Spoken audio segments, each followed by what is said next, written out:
कृष्ण की बहुत बड़ी सीख है कि लीला इसीलिए कही जाती है, प्ले है। उन्होंने पूरी जिंदगी खेल की तरह, वो युद्ध भी खेल की तरह जिए और बंसी भी खेल की तरह बजाए उन्होंने। राइट। बचपन तो बहुत प्यारा था कि हम कंकड़ पत्थर लाते थे, ऐसा लगता था हीरे लेके आ गए।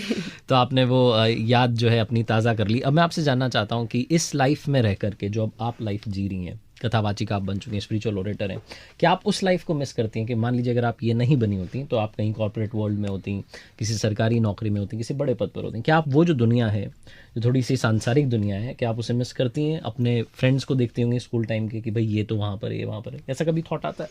नहीं, टू बी वेरी ऑनेस्ट, मुझे आई डोंट थिंक सो। अब ऐसा लगता है कि मुझे वैसे कोई भी फील्ड में जाना था, मेरा फील्ड यही था जहाँ पर मुझे एक्सप्रेस करना अच्छा लगता है। तो हो सकता है कि फील्ड कोई और होता, पर काम यही चीज घूम फिर के आते, जहाँ मुझे एक्सप्रेस करना अच्छा लगता है, बातें बताना अच्छा लगता है।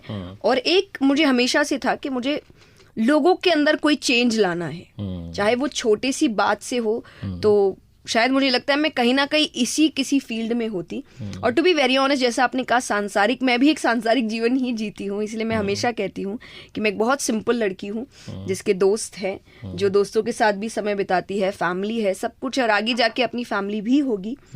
हाँ, एक चीज आप बोल सकते हैं कि जो एक प्राइवेट लाइफ होती है जिसको मैं ओपनली जी सकूं, वो मैं जरूर मिस करती हूँ कि मैं ओपनली अपनी प्राइवेट लाइफ नहीं जी सकती, क्योंकि हर वक्त कोई ना कोई है जो मुझे देख रहा है, या हो सकता है वो जजमेंट भी पास करे कि ऐसा नहीं वैसा नहीं। तो वो मेरे लिए थोड़ा के रास्ते में खड़े हो के आप पुचका या गोलगप्पे खा लो, ये मेरे लिए थोड़ा पॉसिबल नहीं है। तो ये ज़रूर मैं मिस करती हूँ। राइट। अभी आपने एक टर्म यूज़ की, जजमेंटल हो जाती है सोसाइटी, और हमारे यहाँ पर तो बहुत दिक्कत है कि हमें अपने अलावा बाकी सबको जज करना है। हमें ऐसा लगता है कि मेरे अंदर तो कोई कमी नहीं है, मुझे सिर्फ दूसरों पर जो है जजमेंट जो है पास करना है।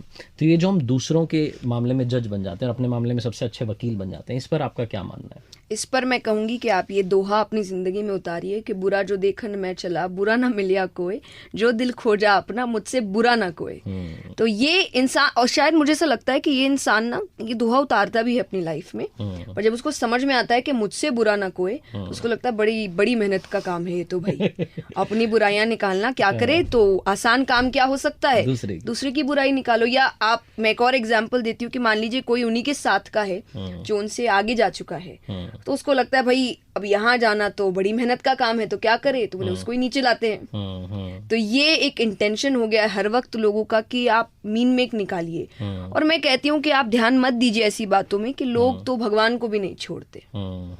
जब वो उनको ही नहीं छोड़ा, उनके ही लोग कमियां निकाल रहे हैं कि कृष्ण ने ये किया या राम ने ये किया, तो हम और आप तो बहुत ही मामूली है, वो करेंगे ही। पर हमारा काम है इग्नोर करना। जैसा मैंने कहा कि कोई भी काम करो ये सोच के करो उसको कैसा लगेगा। और मैं ये अपने एक्सपीरियंस से कह रही हूँ, मुझे शुरुआती दौर में कि आप मुझे जिस कथा के लिए अप्रिशिएट कर रहे हैं, आपने मुझे यहाँ बुलाया है, एक समय था यही कथा के लिए मुझे क्रिटिसाइज किया जाता था कि ये तो बड़ी सिंपल तरीके से बात है, ये तो कोई भी बोल लेगा, ये ऐसी कोई कथा करता है क्या। और आज मेरी तारीफ यही है कि तो बड़ी सिंपल तरीके से बात करते हैं, ये तो कोई भी समझ लेता है, कितनी अच्छी बात है। तो मुझे लगता है आप अपना काम करिए, आपका क्रिटिसिज्म ही आपका अप्रिसिएशन बनेगा। क्या बात है। और आपसे बातचीत करके, आपके बारे में थोड़ा और समझ के, वैसे तो हमने वीडियोस में आपको सुना देखा, लेकिन आज साक्षात मिलकर के मैं समझ पाया कि ना किसी से ईर्ष्या, ना किसी से होड़, इनकी अपनी मंजिल, इनकी अपनी दौड़। तो ये अपने उस रास्ते पर है और आगे चल रही है। जाते आते आपके साथ में एक छोटा सा रैपिड फायर कर लेते हैं। क्विकली मैं आपसे कुछ सवाल करता हूँ। पहला स्कूल कौन सा था आपका? Maheshwari girls school. एजुकेशन आपकी कहाँ तक हुई? Graduation BCom. Very nice. पहली कथा आपने कहाँ, कौन से शहर में सुनाई? कोलकाता, श्याम बाबा के मंदिर। क्या बात है। चाइल्डहुड में क्या ड्रीम था, क्या बनना चाहती थी आप? मुझे पता ही नहीं, क्योंकि 6 साल की उम्र, मुझे तो 5-6 साल के बाद आप सोचना शुरू करते हैं, और मैं जब तक सोच पाती मैं ऑलरेडी बन चुकी थी, तो मुझे मौका ही नहीं मिला सोचने का। राइट, वो लिखा हुआ था पहले से। फेवरेट सॉन्ग नहीं पूछूंगा, फेवरेट भजन पूछूंगा। कौन सा भजन आपका ही गाया हुआ या कोई और किसी और का गाया हुआ? हम तुम्हारे हैं प्रभु जी। अरे वाह। कोई फैन मोमेंट जो आपको याद आता है कि वो एक लम्हा होता है ना, आपको लगता है कि ये तो बड़ा स्पेशल सा किसी फैन ने मेरे लिए, किसी भी प्रशंसक ने आपके लिए किया हो? मुझे ऐसा लगता है कि आए दिन मैं अभी, मुझे लगता है रिसेंटली हरदा में कार्यक्रम करने गई थी, और ये फैन मोमेंट कहिए या एक हक मोमेंट कहिए कि बहुत बहुत लोग हैं, लेकिन बीच में एकदम मिडिल एज दादी जी कहेंगे, और वो गाड़ी के सामने आके खड़ी हो गई, जैसे मान लीजिए कोई जाटनी है, और बोले मैं तो नहीं जाने दूंगी जब तक एक फोटो नहीं हो जाती। और हमें लग रहा है कि उनका प्यार भी है, पर कितना हक है कि वो गाड़ी के सामने आकर खड़ी हो गई। तो ये एक बहुत अजीब था। बाकी तो ऐसे कई लोग ने टैटूज बनाए हैं, तो ये भी एक होता है कि आप इतना कैसे किसी से प्यार कर सकते हैं। क्या बात है। लास्ट कॉल कैसे किया था आपने यहाँ आने से पहले? जय माता दी मम्मी।